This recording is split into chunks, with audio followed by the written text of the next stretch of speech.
the worst thing you can do is panic. When you are deep underwater.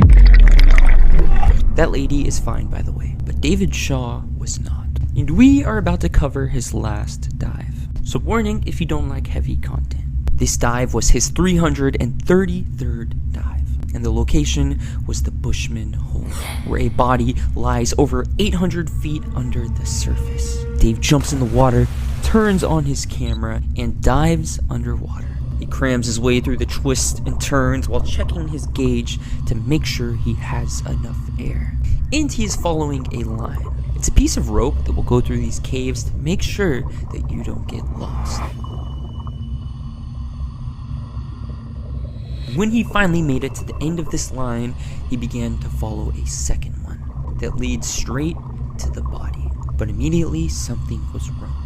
This diver is completely tangled in the line. Dave whips out his cutters and begins to chop away. Although as soon as he touched the body, it began to flail around. That's because it had a dry suit on, and underneath it is completely decomposed. And as it flailed around in this tight space, the line began to tangle around Dave. All the while, silt is being kicked up off the walls, effectively making him blind. Dave pulls himself around and begins to make his exit. But as he tries to escape, he gets yanked back. That's because he is completely caught in this line. He looks at his air gauge, but he sees that he has to go right now. But unfortunately, he wouldn't be able to get himself free. And eventually, he passed away. Both Dave and the other divers' bodies would be recovered, but it was at a later date when the water had pushed them out closer to the surface.